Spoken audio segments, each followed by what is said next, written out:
After 10 long days, Scriptgate is over. Hello everyone and welcome back to another analysis video. Today we're going to be discussing the van scene and the script, the official script. Let's begin.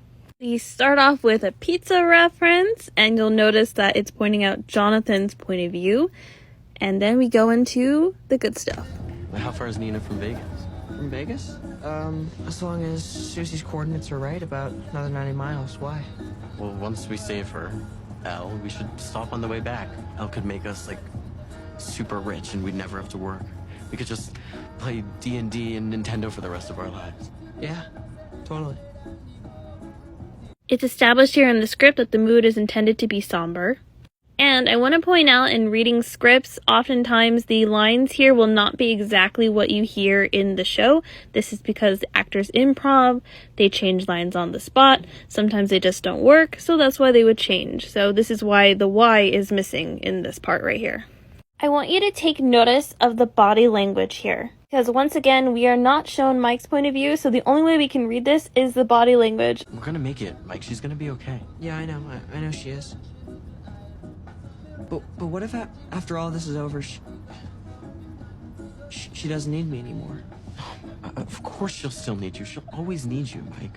I keep telling myself that, but I don't believe it. I mean, she's special. She was born special. Maybe I was one of the first people to realize that. But the truth is, when I stumbled on her in the woods, she just needed someone. It's not fate, it's not destiny, it's just simple dumb luck. And one day she's gonna realize that I'm just some random nerd that got lucky that Superman landed on his doorstep. I mean, at least Lois Lane is an ace reporter for the Daily Planet, right? But... Sorry. No? No, it's so stupid given everything that's going on. It's just, I don't know, I just... You're scared of losing her. Can I show you something? Mike is worried, not because he's worried about Elle's safety. He's not worried about that.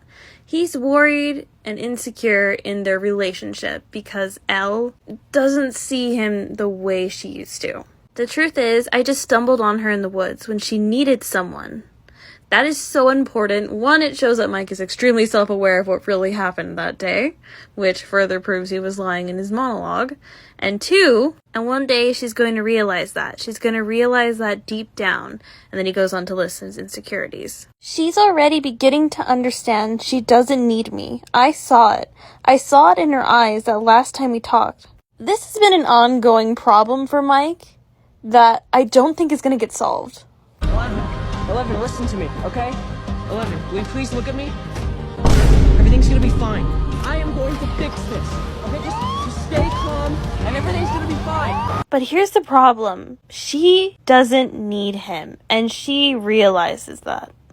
And that drives Mike crazy, because he wants nothing more than to be that kind of person for her. The protector, the one that helps her, the one that shields her. But Elle just isn't that person. This problem still isn't resolved. Mike or 11. The way that you frame that is such bullshit. It's not bullshit, Mike. This is your whole problem. And it's also precisely the reason why she dumped your ass. She's already beginning to understand she doesn't need me. And that's true. Elle is ready to dump his ass again. Fact is, she's not yours. She's her own person, fully capable of making her own decisions. Elle's not stupid. Exactly, thank you. And she is her own person. Exactly. With her own free will. Exactly. Now, if only Mike would realize he doesn't need Elle, and that the love he's looking for is literally right next to him in this van. This script confirmed what we already suspected. This relationship is ending. Did she talk to you at all? Not much. And this was Elle ripping off the Band-Aid her own way. She signed this letter from Elle for a reason. My theory here is that he's afraid of losing Elle because he's afraid of losing his beard. If you don't know what a beard is, it basically means his heterosexual appearance, his last-ditch effort to appear normal. That's not saying he doesn't love her or he doesn't care about her, but this is what he's trying to reflect to the rest of society. He probably loves her platonically, which is heavily implied in this season. In fact, like most gay people, I doubt he even knows he's doing this. He probably isn't even aware that he's doing this. And that's so important to very many gay people's journey to coming out. and I want to stress that. So after checking out Will full body scan a couple of times, he opens the painting. The line I want to point out here is, his breath catches.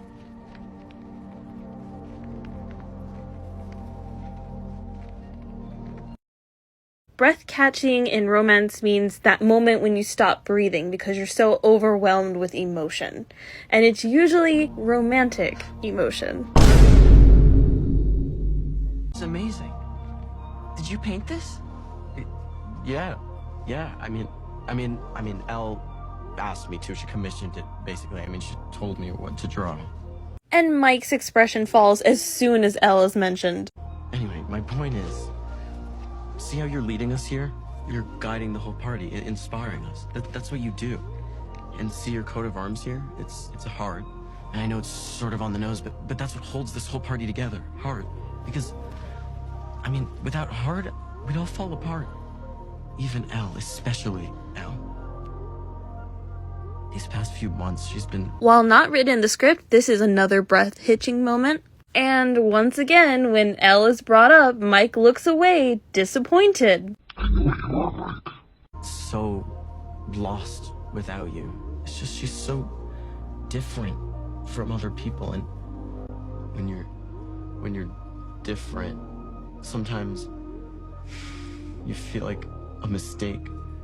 Jonathan now begins to sense that Will is not just talking about Elle, but also himself. This leads to the conversation later in the pizza place. Basically, Jonathan knows that Will is most likely gay. Mike's reaction to when you're different, sometimes you feel like a mistake.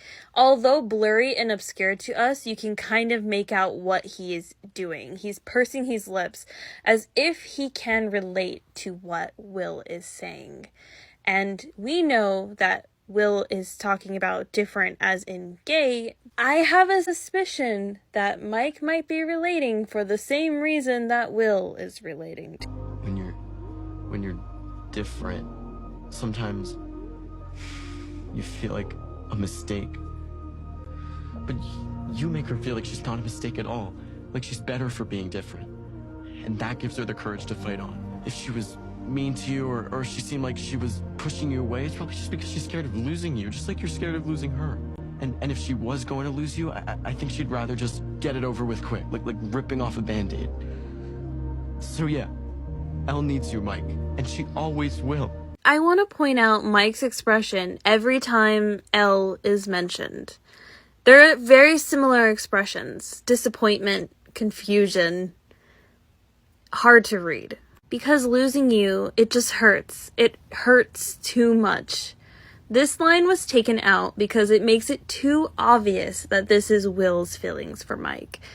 They were trying to make this more subtle, and I think they did that successfully. Will already feels like he's losing Mike. However, we as viewers know that these feelings are most likely mutual, so that feeling's not going to last much longer. Yeah? Again, this line was likely changed because it makes it too obvious. Also, it's a parallel to season 2. You really think so? Yeah, I really do. Mike smiles a bit, looking back at the drawing, feeling better now. Will gives a small smile back, but then he turns and looks out the window, and that smile fades, giving way to melancholy. Jonathan clocks this in the rear view. It pains him that he can't comfort his brother here. His eyes turn back to the road, to that endless freeway stretching before them. Now, there are some major differences here. The little stage direction we got in the script did not show this face. This is the face of someone who is looking very much in love. And we know this because this scene is also paralleled to Robin and Vicky. Actually, I'll show you the two parts that are direct parallels. It's not fate. So he was like, it's I'm not out of here, destiny. back to It's Purdue, just good luck, simple Vic. dumb Okay, but luck. ultimately, yeah, And one day it's she's gonna fine, and realize it's bordering that was on a some good thing. random I mean, he was nerd really that grating got on lucky me. that He's the Superman type of landed on person his who trashes doorstep. fast times I mean, that at has least no plot. Lois I mean, as Lane soon as he said is that, an it's just end of things right there. right? Sorry. Sorry. No? No. I'm so sorry. So I stupid am given rambling everything that's about my going on. dumb It's just- boyfriend when there are I people don't out there know. suffering. I just... Me.